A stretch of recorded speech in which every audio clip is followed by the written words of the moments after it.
Hello, Aaron. Hello, how we doing? We're good. We're recording.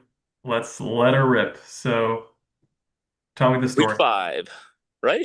Week five, and this is episode two of Aaron's great marathon journey, and you are now experiencing firsthand the difficulties of life and logistics and why I do my best to make the plan as practical as possible for these Yeah. exact reasons. Now, go. All right. So today was the track workout, which I did it last. My plan was to do the track workout yesterday, but I was so tired yesterday that I just couldn't handle it. So I Hmm. just waited for today. But basically, the situation is on Friday, I had a flight to Denver because I have to come out to Denver. I have to sell my Jeep. It's a whole thing. Hmm. Um, and had a flight booked. I was supposed to take off at 5:20. So we boarded the plane at 5 p.m. in on East Coast time, 5 p.m. East Coast, and supposed to arrive in Denver at 7:30. So we were sitting on the plane at 5, and we didn't take off until 11 p.m. Oh boy. We got to like get off the plane and back on the plane a few times, but to like get food and charge phones and all that stuff. But Hmm.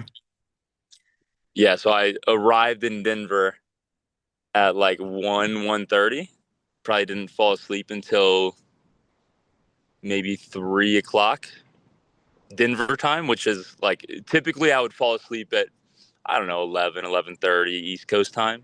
Hmm. So that's what, about 5 o'clock, Hmm. 5 o'clock East Coast time. I finally fell asleep. So yesterday I was feeling very rough, Hmm. and just decided I would do the 45-minute run that you assigned me Hmm. on yeah, yesterday, Saturday. And then just because I was like, okay, I can just jog through this and like get through it. Yeah. Because I was not about to do a track workout. Like there was no way. No. And then yeah, today I did the track workout. Um and it was very hot. Hmm. Still no sleep. You know how sometimes you'll have a bad night's sleep and then like go for a twofer? Two Hmm. bad nights. That's what I did. Oh no. Uh, and then yeah, so I'm on about 8 or 9 hours from the last 2 days, and did the track workout today, and was struggling through it. Didn't bring water, uh, which was a bad Classic. idea. Yeah, classic. Struggling through it, and then What time of day did you get out there? I got out here at 9 a.m. Yeah, so it's Uh, already warming up. so yeah, by the time I finished, it's about like I checked the weather, it was like 82 degrees, and it's Right. very sunny, like not a Yeah, cloud in the yeah. sky. You're just getting beaten Yep, on by the sun. yep. And then so I hit every single time because we did the six 400s, two 800s, and then a 1600. Mm-hmm. Mm-hmm. Hit every single one on the dot, and then I finished the second 800, and I was like, oh my god, like I that was miserable, Yeah, and now I have to do 4 laps at the same speed. yeah. Pretty And intense.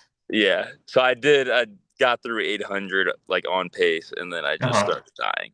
It Okay. was like just grind it out for the last 2 laps. Okay. So I did like a 6:16 last lap or last mile. Yeah.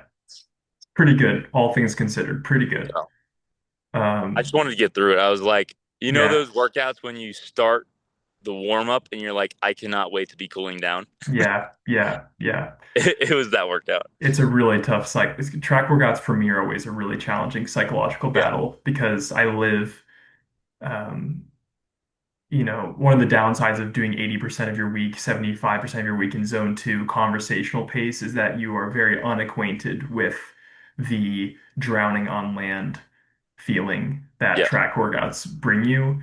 yeah, And it's almost like heavy lifting hard, where yeah, you're not talking with how much you're having to breathe to offload carbon dioxide. yeah.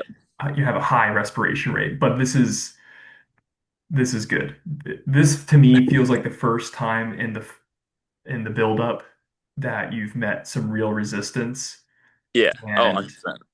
life. And here's the thing, there's probably no worse night of sleep. Well, those are pretty horrible nights of sleep you just had, Yeah. but those are great simulators for what the night before race day will feel like, which is Yeah. hardly getting a wink. But I want to emphasize that you made the right decision given the hand that was dealt to you, Yep. and you auto-regulated, which is why I don't put it on your calendar this day at this time because I know life gets hectic and weird Yeah. and Yeah. Yeah. busy. So I'm happy that you were able to regulate that in the moment and make it was a wise decision to flip-flop and do the 45-minute zone two in place of the Yep. track workout. Um, but one bad or maybe two in a row bad nights of sleep doesn't ruin the whole good nights of sleep that you've had. Yeah. And then Yeah. vice versa, two good nights of sleep in an ocean of bad nights of sleep doesn't dramatically improve your quality of sleep. So Yeah. very Exactly. good. And then on top of everything, I've never um I've never noticed altitude. You know, people go to Hmm. altitude and they start talking about like, oh, I'm having altitude sickness or like can't Mm. breathe. I've never experienced that really because I honestly like the 4 years that I lived in Denver, I was not really into running too much to the point where I could like do a run in Denver and know exactly how it feels, and then do a run on the East Coast, exactly know exactly how it feels. So I feel like maybe that played a role because I've been Hmm. on the East Coast for a while now. So I don't know. I don't know if it played a role, but Yeah. I'm gonna be monitoring that as well. See if I'm getting affected at all by that. Yeah. Wait, being at higher, wait, so did you do the track workout and are you still in Denver? Yeah. Yeah. Yeah. Okay. Okay, Yep. gotcha. Yeah, likely it did. Like I would Yep. wager that it did. You're gonna sleep worse, you're gonna run slower at Yep. altitude. Most of physiological markers are gonna be worse at altitude acutely before you're able to adapt to it. Best practice in endurance athletes, what the elites I believe try to do roughly is they live high. They live at a high altitude and then And they race at a low. they train low. And one of the best examples of this is Ryan Hall, where he grew up in Big Bear, California at Okay. a, 7,000 feet of elevation. You'd live high, and then in Big Bear, you're only a few hours from very close to sea level. And so Yeah. he would drive down, bust down, and do Really? his track workouts, and then you're able to No zip back way. up. Uh-huh. That's It's sick. it is sick. You'll get sick that drive. I did it a couple of times when I visited Big Bear with my fiance. It's just windy turns. It's Whoa. horrible. But there are also altitude tents that you can sleep in and simulate Interesting. lower. It is pretty interesting. Probably not. It's a supplement. You're not hitting diminishing return on running Yeah. at this point in time, but it is very just interesting playing with those variables. Yeah. Yeah. Yeah. So I always thought people trained at altitude, not like just live at altitude for the benefits. I thought it was like you would train at altitude. But would he do that to get a more high quality workout in? yes. Okay. So I was confused by this for a while, and I think that living at altitude, just existing at lower oxygen content in the atmosphere, Yep. that's going to increase EPO released by the kidneys, which is what, say, Lance Armstrong he used to dope his red blood cell count higher. It's the precursor for creating red blood cells. Okay. And so you're getting this signal by living at altitude to increase boost red blood cells. Yep. And then let's now go down to sea level so that we can have the most oxygen possibly available to us to, because it's all about signal to the muscle and to the body Yep. and training stimulus. So I would argue you'd have a higher quality training stimulus at a close to sea level than you would Got it. get does that make sense at a Yeah. higher Yeah. altitude? Interesting. Hmm. Yeah. Yeah, it's fascinating. So very good. You handled the resistance well. and this will make you a more experienced and tough runner for the Yeah. marathon. We when it gets really hard in the marathon or the 10K or the half marathon, you'll be able to rely back on what you've gone through and Yeah. pull from that, remind yourself. Yeah. I was kind of going through the last lap and I was like, geez, like this is It definitely sucks. simulating a race day, Yeah, 100%. Like the last mile of a race where you're just like feeling horrible. yeah, that's Um, right. and doing it alone is tough too. Yeah, You know, that's I feel like if somebody was there like pushing me and I was hmm really going for it, I would have gotten a 6 minute yeah, last 1600, but it is very tough to do yeah. alone. Like, It's yeah, no, we haven't really touched on that much, but you're relying heavily when you're training alone, like you are, on intrinsic motivation. yep, And that's something that only you can muster.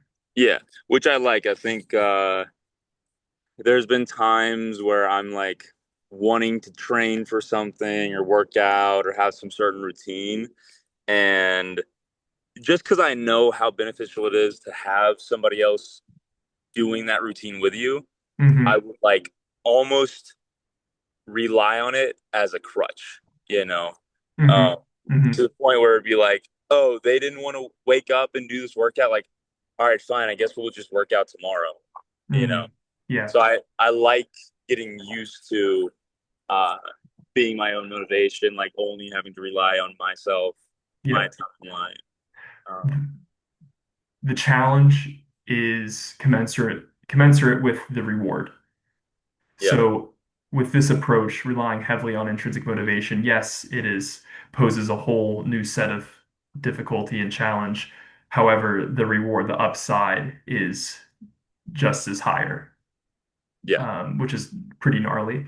And the accountability I believe that I'm giving you with our coaching and whatnot, training is going to help with intrinsic motivation.